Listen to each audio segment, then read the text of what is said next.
Каналыбызга катталыңыз, класс басыңыз, комментарий жазыңыз. Уборкада пайдалануучу сөздөрдү үйрөнүүнү баштайбыз. Бүгүн ошо сиз келип иштеп баштагандагы сөздөрдү үйрөтөлү.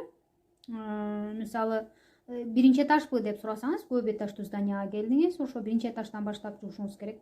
Это первый этаж деп сурайсыз. Жооп бергенде да, это первый. Это пятый этаж, да, это пятый. Сизге ойлочу алып, Амина, а вы сейчас на каком этаже? А вы сейчас где? Деп сураса, 5-нчи этажды жууп аткан болсоңуз, я на 5-м этаже. Биринчини жууп аткан болсоңуз, я на 1-м этаже, я на 25-м, я на 42-м, я на 30-м. Анан мына өткөндөгү один менен первыйдын айырмасы мына. Я на 1-м этаже дегендин кыргызчасы. Мен биринчи этаждамын деген сөз да, биринчи деген. Ошол мына один менен первый орус тилинде ушундай айырмаланат. Один деген бир, первый деген биринчи. Я на 1-м деп ошон үчүн айтасыз, это первый деп ошон үчүн айтасыз. Ынчы деген мүчөсүн кошкуңуз келсе, первый дейсиз. Анан эгер подвалда иштей турган болсоңуз, же подвалда отура турган болсоңуз, где десе, сөзсүз в подвале деп айтылат.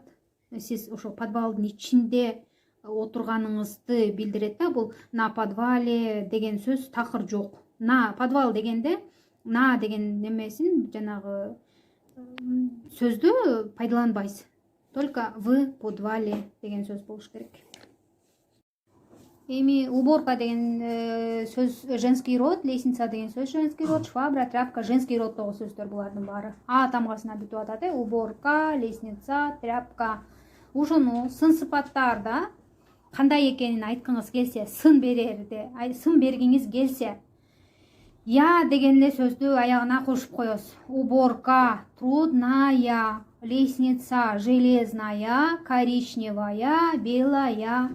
Швабра короткая, длинная, железная. Тряпка грязная, новая. Аягына яны кошсоңуз, туура айткан болосуз.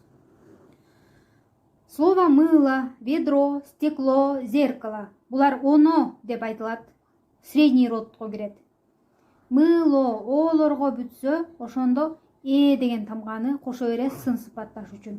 Мыло жидкое, ведро зеленое, целое, битое, стекло чистое, грязное, зеркало большое, чистое.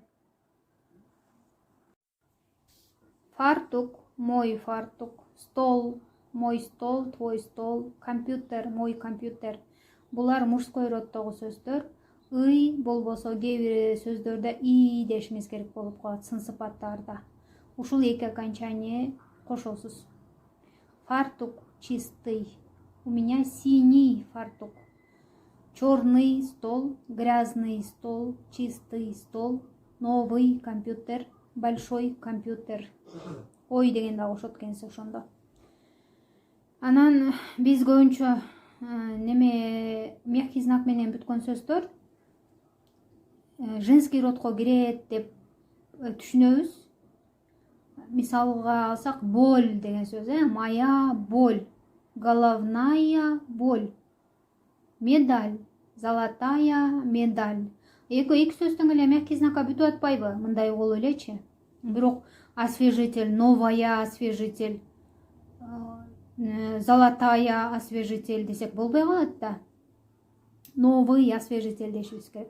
Орус тилде ушул ичкертүү белгисине бүтсө дагы несклоняемый деп коет да, жөндөөлбөгөн. Бир аз эле сөздөр бар. Өтө көп эмес, азыраак. Кийинки сабактарда дагы ошол кайсыл сөз экенин, ошол сөздөр күнүмдүк пайдаланууда кошулганда улам айтып турам, ошол сөздөрдү эсиңизге тутуп эле алышыңыз керек. Анын бири ушул освежитель деген сөз. Ичкертүү белгисине бүткөнүнө карабастан бул сөздү мужской роддогу сөздөрдөй кылып жөндөйбүз. Освежитель новый, освежитель бракованный, освежитель большой, освежитель маленький, освежитель белый деп. Эми баарыбыз эле билебиз, жана общественный жерлерде деле жазылып турат, мисалы туалет деп, өзүбүз деле туалет деп эле айтабыз да. Анан кээ бири келип, а где уборная деп сурап калышы мүмкүн сизден. Болбосо, а где санузел деп. Ошондо уборная деген деле туалет деген эле сөздүн башкача бир түрү. Санузел деген деле ошол эле сөздүн башкача бир түрү. Бирдей түшүнүшүбүз керек. Анан сиз может жаштар жанагындай эс алган, бийлеп ырдаган ночной клубда иштеп атсаңыз же диско клубда иштеп атсаңыз, мисалы ошондой, бул көбүнчө жаштардын айта турчу сөздөрү да, параша, сортир деп. Ошону сурап калса деле, бул деле ошо туалет деген эле сөз. Параша где десе да туалетти көрсөтө бериңиз. Көп пайдаланылбайт, бирок кичине анда санда пайдаланып ушуну айта турган кишилер бар. Щетка сөзүн көп жолу уктурабыз. Щетка дегенде мисалы зубная щетка, щетка для обуви деп биз түшүнөбүз да. Анан мисалы идиш тазалай турган щетка, щетка для посуды.